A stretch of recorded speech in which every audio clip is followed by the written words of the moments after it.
Hello. So I got the electric wheelchair, and I said I would do a video and give it like a review and all of how it all works and all that sort of stuff. So this is that video.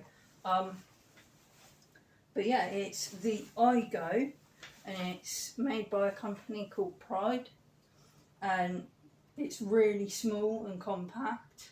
So it's really easy if you're using it indoors, and it's easy to get on and off buses and trains and things like that.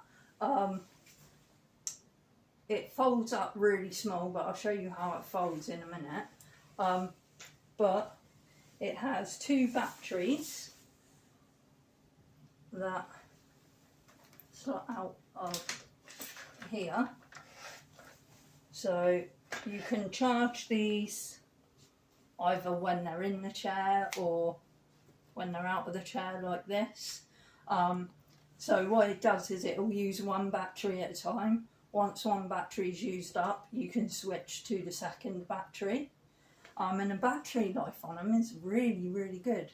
I think he said in the shop it's something like 6 miles you could go before the batteries start to run out, and I think that's 6 miles each battery, so that's pretty good. And I was quite happy with it yesterday because it was fully charged when I left the mobility shop. Both batteries were fully charged, and then I left there, and literally I went to a lot of places yesterday in it. I was using it all around my local shopping centre, going in and out of shops and everything. Even went around the local IKEA store, which is huge, and it's like a labyrinth in there. And with all that travelling I did yesterday, it only used one little dot on the battery meter. So I was pretty pleased with that. But yeah, and it's got the controls here, and there is that beeping is to tell me that I've not put the motors on the back. The motors are here, and it's got levers. You just push them forward to turn the motors on. You have to push both forward, because if you only push one forward, you'll just end up going around in circles. But now that the motors are on, there we go. See, and that's the battery meter, and I've only used one dot of it so far yesterday with all that travelling, so it's pretty good. Power button on and off, obviously. That's a horn, but it's not very good. The speed settings, it's on first gear at the moment, and then you can turn it all the way up. I haven't been on the last one yet because I'm still learning, so I tend to keep it on the first or second gear, first or second speed. And then obviously the joystick, and it has a seat belt for safety, and everything. And a cool thing down here, it has a bag, little zippy bag, which you could put like a few little bits of shopping in, or I don't know, important stuff that you need to take with you.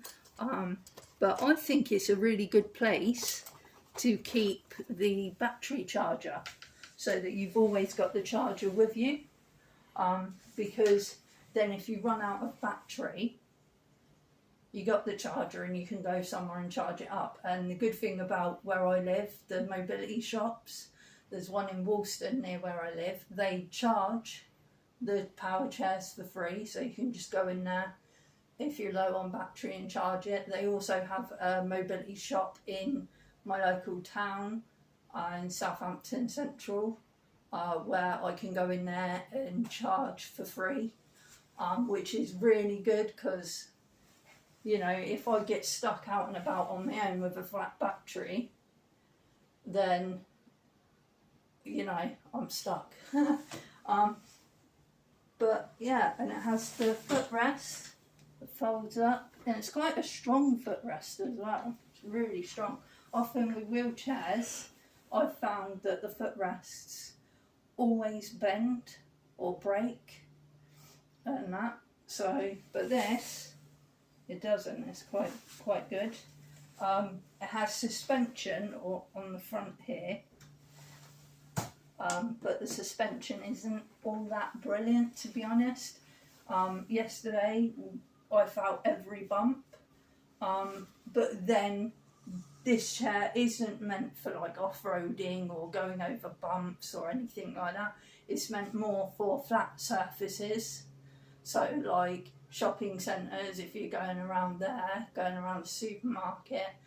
But if you're going over cobbly paths, you know, with all the bumps and potholes, probably not so good for this chair, because you will feel every bump. I did yesterday when going through the bar gate. The bar gate gatehouse thing is like big castle walls, and went through there, and it's got all broken slabs and cobbles and potholes, and oh, it's awful. But yeah, and with curbs, the drop curbs, you have to take them at a certain angle to get down it without causing a bump. But I'm still getting the hang of steering and everything.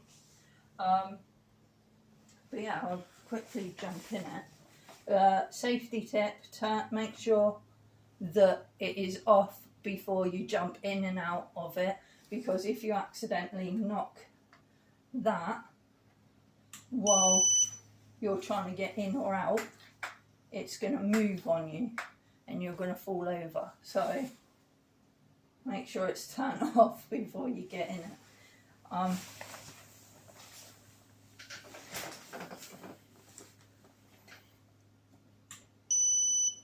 But there we go. It's got a nice comfy seat as well. It works really well. I feel like a transformer now. And there we go, we've got a beep when you're reversing, which is really cool. Yeah, so then these controls, they undo here, and you can remove them for when you're folding it. And I will show you how it folds up now. These, the armrests lift up nicely like that, so it's really good if you want to transfer in and out of cars and things like that, and both of them kind of lift up. But I'm going to fold this up. First we've got to take this off.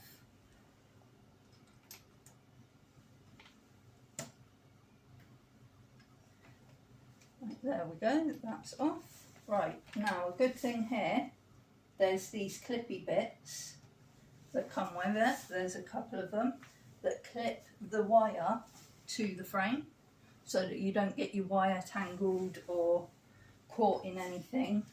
And then what we do is unhook that, and then this goes in a pocket at the back here, so that it's safe while you fold it up. And then this comes up like that.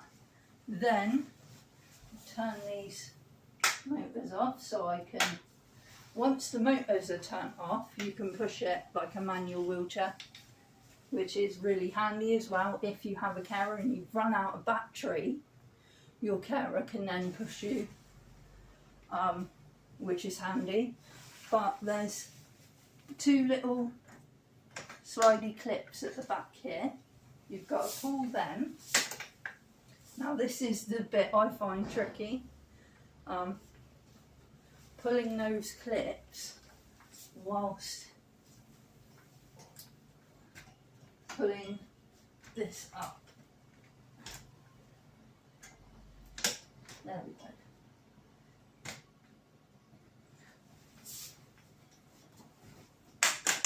There we are. Getting that. It can be a little bit tricky to fold up and learn how to do it.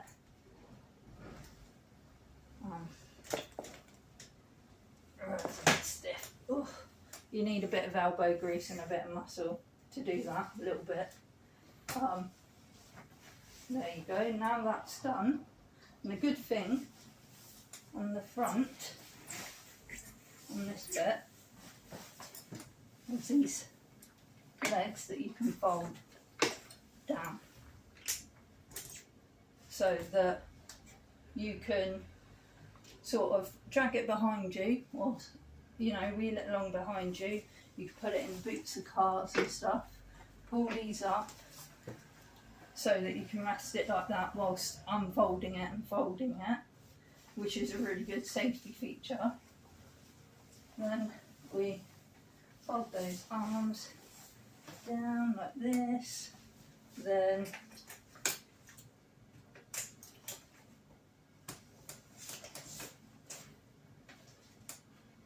there we go. It is folded. See? So it's quite compact. That'll fit in a cupboard. That'll fit in my airing cupboard in the kitchen. You know, I can just store it on my balcony, although at the moment my balcony is a bit of a mess. You know, but I can store it away quite easily. That will fit in the boot of a car quite easily. Got it in the boot of a taxi yesterday with no problem. And there was plenty of room in the boot of the taxi for my shopping bags as well. So that's how good it is when it folds down. And then to unfold it again, you just follow that same process in reverse. So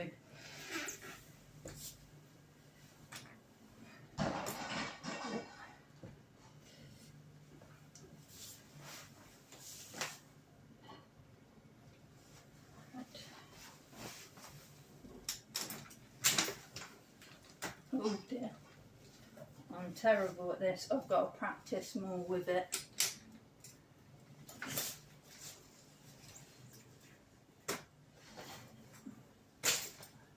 I'll stay down there. Right, this is the bit I have trouble with, getting it unfolded again.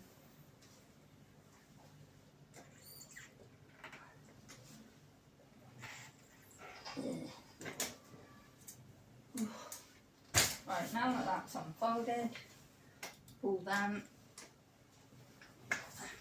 back, make sure the seat is locked in place.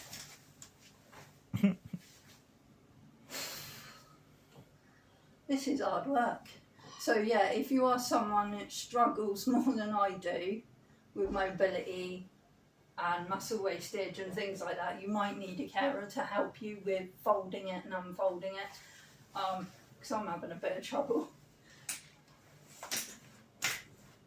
Stay. It's not clicking in properly there. Right. But now that is folded. There we go.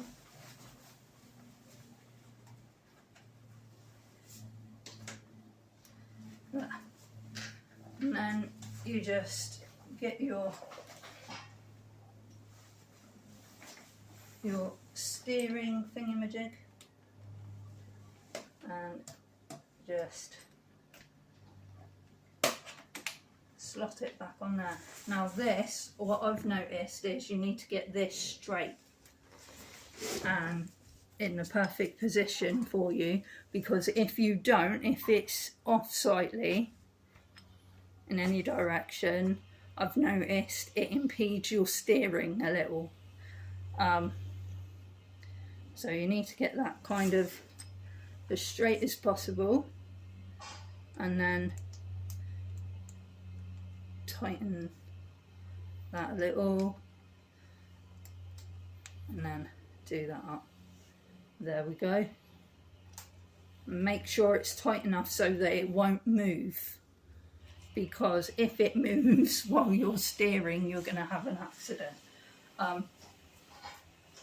You know, and that is it all unfolded again. So yeah, and you can buy the batteries, spare ones separately, from like mobility shops and things.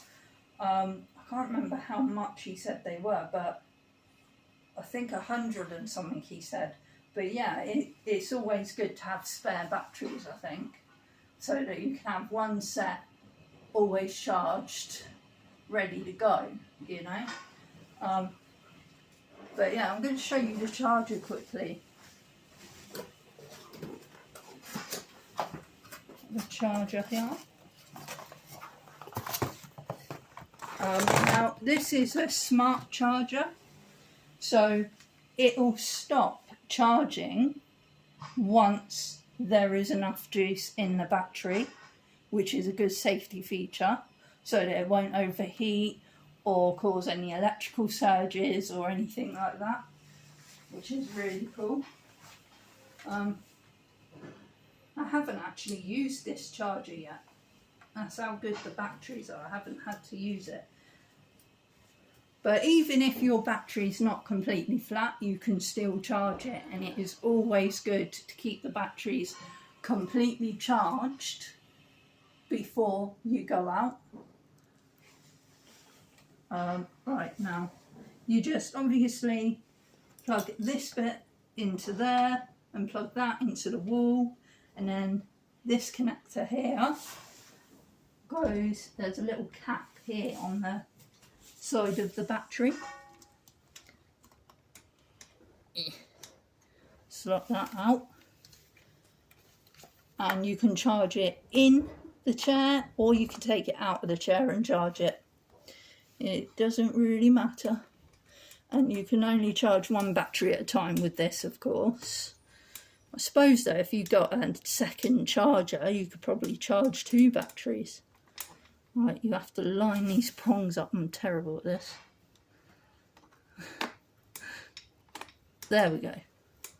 So just fits in there, and you can leave it overnight or whatever to charge, and that, and just take it out when you're done and put the cap back on.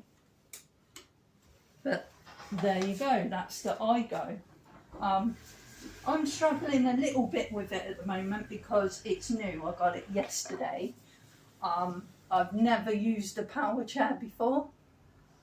I've used a manual wheelchair, but never a power chair. So the steering of it and stuff was a little bit of a struggle, especially getting it on and off buses, trying to steer up that little ramp, through that little doorway and around the poles, and people that are sat in the way and just look at you like, you know, a lemon, and not move. You know, it's a little bit tricky there. I need more practice with it. So I'm hoping in the next few days I can take it out and go around my local area and sort of practice steering it, and, you know, learn how to steer and everything. And I've got to practice more with folding it up and unfolding it.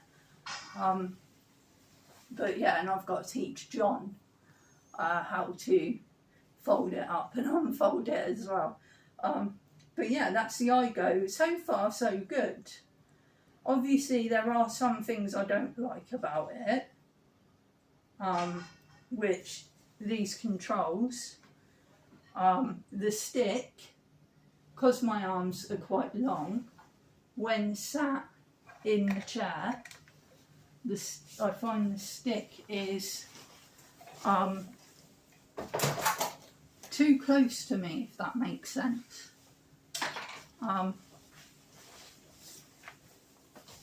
I'll show you. Yeah, when steering, the stick is too close to me.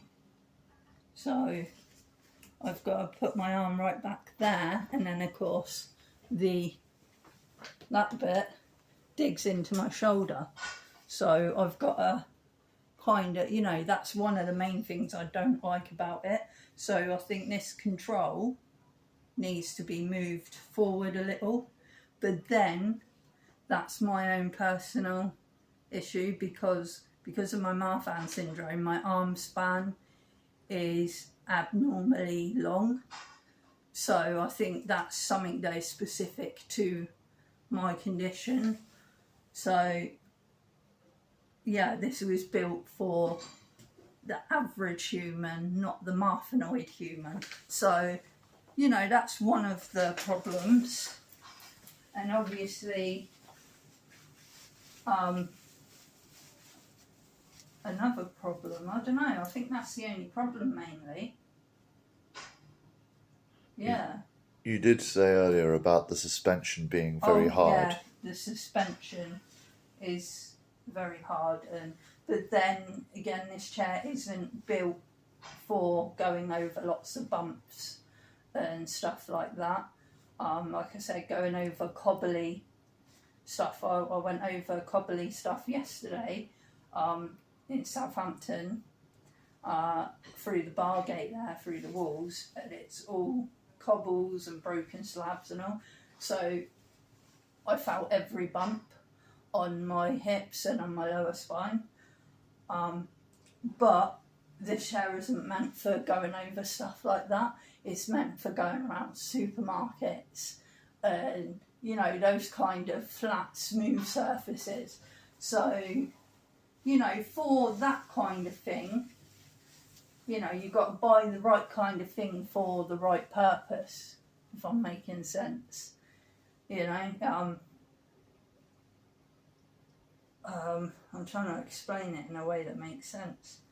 The right tool for the right job. The right tool for the right job. That's it, yeah.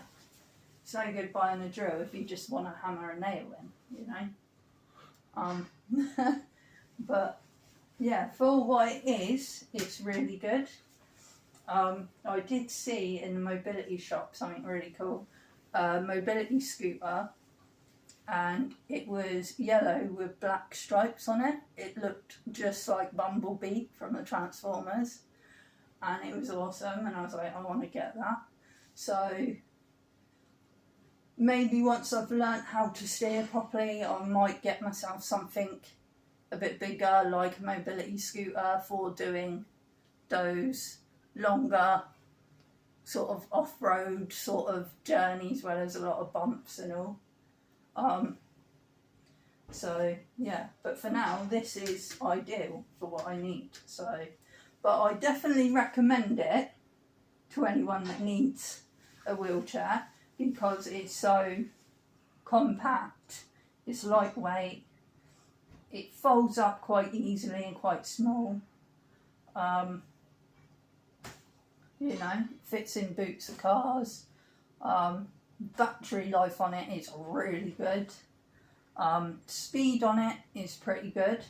There was a problem I found yesterday. The controls were lagging a little bit. Like when I turned and stuff, it would take a second. And I thought, why is it doing that? Because it wasn't doing that when I left the shop. It was working fine.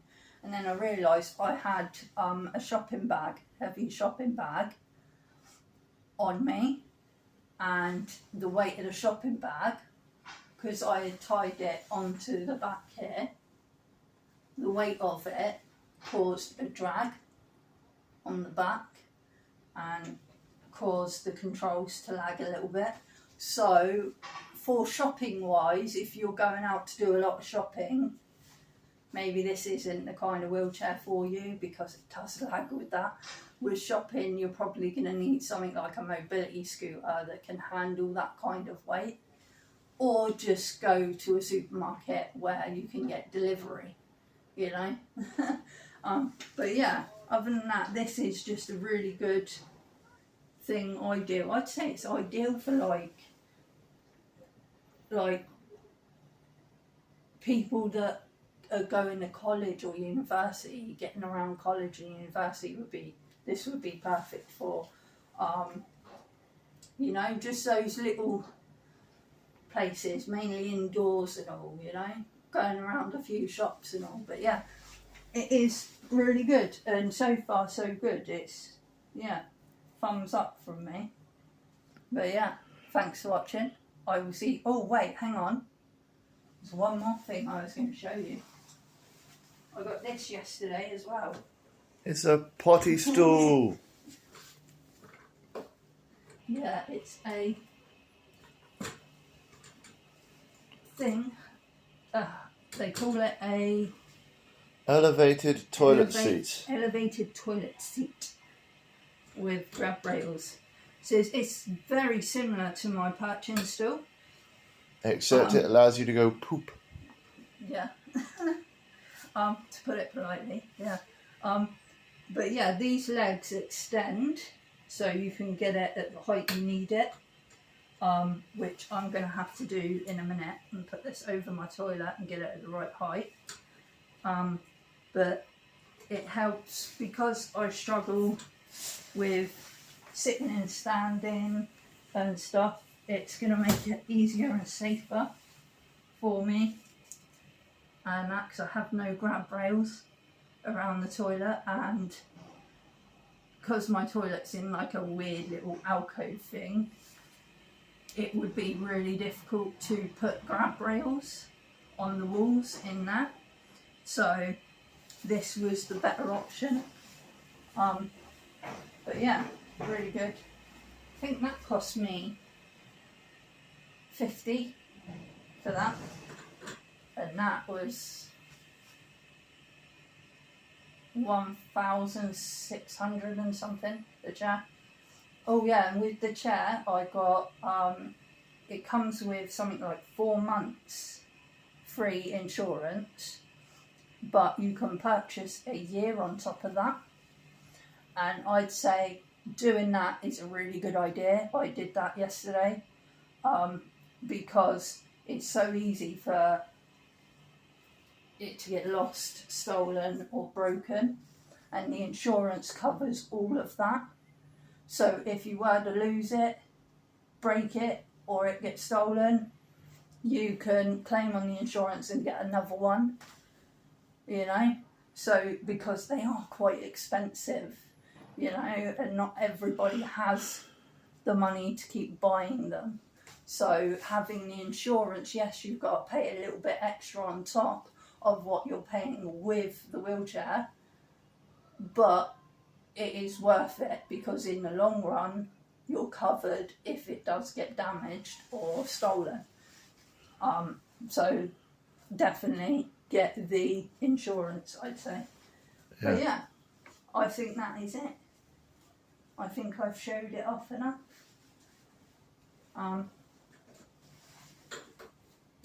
But yeah, so thanks for watching.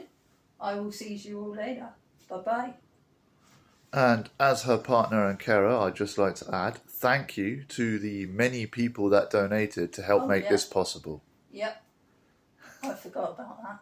Thank you to those who donated on the Facebook fundraiser, and thank you to those who shared the Facebook fundraiser as well. But yeah. Yeah, you made this happen, so thank you everybody. Yep. Right, I'm going to have to take the bins out because I could see it on the shot and it looks like the bin is throwing up itself. Bin? In the kitchen. Oh. Oh yeah, yeah. Right. Housework isn't our strong point. Well, it is, but I did 2 open mics in 3 nights and you did an open mic last night with the scooter, the wheelchair thingy. So, yeah. Yeah, and I managed to perform last night without my emotional support caveman there. Ugh. Which I've never been able to do. I've never been able to perform on my own without him there, which is really good because usually my anxiety gets the better of me. and John's like good emotional support for that. So yesterday I managed to do it without him there. So Yesterday was a I win. probably did terribly, but who cares? I did it. Yeah. But yeah, thanks for watching. I will let you all go now. Stop gabbing on. Bye.